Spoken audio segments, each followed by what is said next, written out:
या निमित्ताने निमंत्रित मान्यवरांचं उच्चार मंचाकडे आगमन होत आहे. आपण त्यांचे उच्चच्या दरांच्या गटामध्ये भारतीय जिल्हा प्रचाराच्या परीक्षिका Shrimati S S Nakate madam, तसेच स्क्वॅड्रन लीडर आकाश करते सर, तसेच आपण राष्ट्रीय दुर्बल घटक अर्थात NMM अर्धशाच्या पालकांनी सोबत यायचंय. पिता पालक माता पालक दोघांनीही, दोघं नसतील कोणी एक आले असतील त्यांनी यायचंय.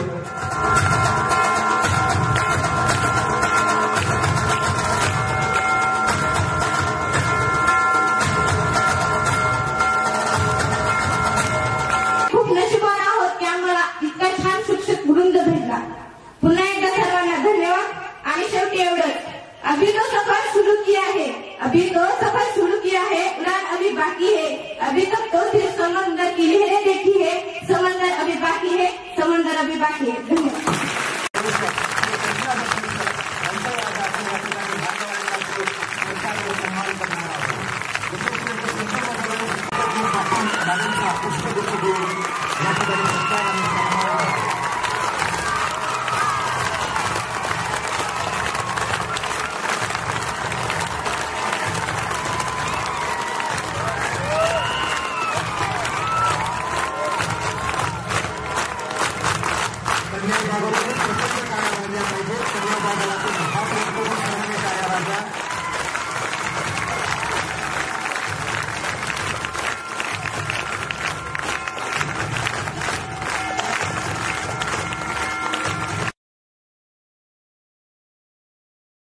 एकदा मी तर 9वीला आली आणि तिने इथलं शिक्षण बघितल्यास तिनं मला घरी आल्यास अक्षरशः सांगितलं की ती दुसऱ्या गावी शिकायला होती. मम्मी मला तू इथं टाकायचं तर तू तिथं का शाळेमध्ये टाकलंस, आमचं किती नुकसान केलंस तू. आणि तिनं 1 वर्ष राहिल्यास मला 2 वेळेस तिनं सांगितलं की मम्मी तू आदित्यला तिथून इथं आणून टाक, पण मला शक्य झालं नाही. आणि आमचं कसं आहे भिडेमुळं की आम्हाला जमलं पण नाही.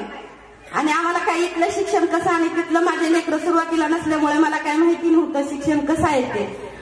मग 2 वर्ष मी प्रयत्न केला. 1 वर्ष आम्हाला सांगितलं की या वर्षात तुमच्या मुलात नाही जर बदल झाला तर मी पुढे तुम्हाला टीसी नक्की देऊ. पण त्यांनी काय केलं, मला काहीच बदल दिसला नाही. वर्षभर माझ्या मुलाने अभ्यास केला नाही. दिवाळीपर्यंत केला, अर्धीच वही प्रत्येक विषयाची त्याची पूर्ण झाली. आणि दिवाळीपासून तर कसलाच अभ्यास नाही झाला. मग ह्या वर्षी मी असं ठरवलं की म्हणलं मला काही करून त्याची टीसी इथे आणून शाळेमध्ये टाकायची. मी सरांना सांगितलं पण होतं तसं. आणि मग ते टीसी 3 दिवस मी चक्रा केल्या. अक्षरशः फळ सरांनी आम्हाला, मी गेल्या मला त्यांनी तिथं बसू सुद्धा दिलं नाही की आल्या त्यांनी स्वतःहून मला बसण्यामध्ये बोलवलं आणि बसण्यासाठी सांगितलं.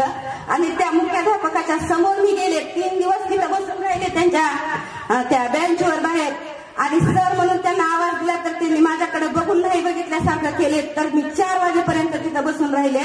आणि 3ऱ्या दिवशी मी तिथून टीसी काढून आणला. का तर त्याला इथं टीसी नसल्यामुळे इथं बसू देत नव्हते आणि मला तिथं पाठवायचं नव्हतं. अशा अडचणीमुळे मला 3 दिवस यावं लागलं. मला गावात सुद्धा बाया म्हणल्या नवरा घरी नाही, दररोज उठून जातील, दररोज उठायली ह्याला चालली नांदूरला चालली म्हणल्या. तर म्हणल्या 3ऱ्या दिवशी मी टीसी सरांकडून लेटर दिला आणि मग 3ऱ्या दिवशी टीसी आणून दिला. आणि NMS ला बसायला माझा मुलगा नको म्हणत होता. मी म्हणलं त्याला तू पास हो किंवा नको हो, स्पर्धा परीक्षा ह्या आयुष्यातली एकच परीक्षा नसते. फराळी चिवडा आमच्या लेकरांसोबत त्यावेळेस माझ्यासोबत 12 जोड्या होत्या. आम्ही 12 जोड्यांनी दाखविलं की बघा हे काशीला विश्वनाथ इथं चिवडा केलाय. आणि तर हे काशीतल्या विश्वनाथ तुमचे ह्या मोर्चाच्या घडवळावर तुम्ही आज 8 वर्षात तुमच्यावर पेढ्याचा वर्षाव करणारे, पेढ्याचा वर्षाव. आज आमचे सर्वसामान्यांचे हे विद्यार्थी जी काळाची गरज आहे स्पर्धा परीक्षेची, तुम्ही एवढे महान एवढे कष्ट करला ह्या कसोटीला. सर हे तुमचे प्लेयर आहेत का, कसोटी प्लेयर क्रिकेटमध्ये भविष्यातल्या T20 मध्ये षटकार मारणारे विद्यार्थी आहेत. एवढे फास्ट करणारे हे भयानक फास्ट. तुमचं एवढं सहकार्य सर्व शिक्षकांचं, शाखेच्या प्रमुखापासून अध्यक्षापासून ते सेवकापासून भले आम्ही पालकांनी सर्व शिक्षकांचे आभार व्यक्त. कमीच आहे आमच्याकडून जेवढं करतात तेवढं मोबाईल मधून. आता हे आमच्या पालकाचे, बऱ्याच पालकाचे सर्वांना ट्युशन आहे. त्या ट्युशन मध्ये 15-20 मिनिट झालं, लेट झाला कधीच सांगत नाही. सर आमचं गाव इथून 6-7 किलोमीटर आहे. मुलांची शाळा तुम्ही 5:30 आणि 6:30ला ग्रुपवर लगेच मेसेज यायचा, मुलांचा क्लास सुटला आहे, तुम्ही घरी आलेत का बघा. म्हणजे एवढी काळजी सर आम्ही कधी विचार केला नाही. मी बाहेर असलो तर मी कधी सर्व शिक्षकांचं मी परत एकदा धन्यवाद व्यक्त करतो. आमच्याकडे ह्याच्या पुढे काहीच नाही, कारण सर आम्ही सर्वसामान्य घरातले माणसं. हा आमच्या रत्नदीपला सरांसाठी 332 जागा आहेत. 90 मार्काचे 2 पेपर असतात. दोन्ही पेपरला मिळून विद्यार्थ्यांना 40% मार्क पडायला लागतात दोन्ही विषयाचे. म्हणून थोडा बदल काय केला गेल्या वर्षीपासून शासनानं. आधी असं होतं की दोन्ही विषयामध्ये 35 मार्क पडावे तरच विद्यार्थी पास केला जायचा, पण आता तसं नाही केलं. दोन्ही विषयाचे मिळून 72 मार्क 40%, 180 चे 40% म्हणजे 72 मार्क. 72 मार्क पडले की विद्यार्थी पास होतो.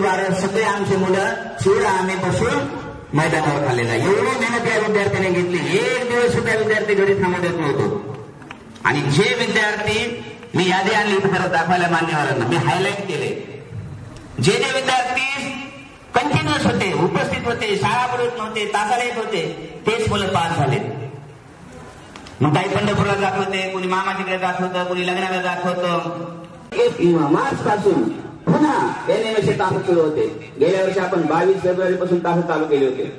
22 फेब्रुवारी ते 20 डिसेंबर पालकांना साक्षीदार आहे. रविवारची सुट्टी नाही, गांधी जयंती नाही.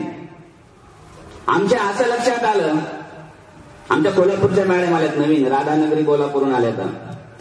त्या पोलीस प्रशिक्षण त्यांची अकॅडमी आहे कोल्हापूरला.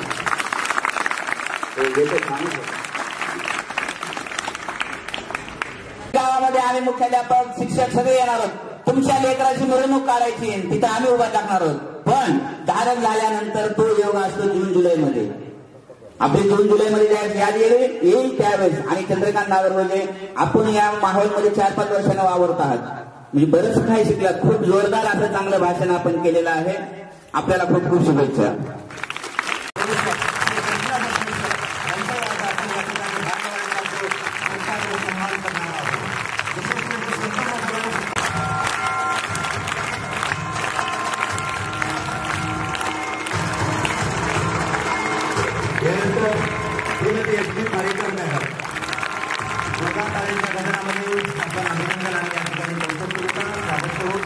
सर्व शिक्षकांचं मी परत एकदा धन्यवाद व्यक्त करतो.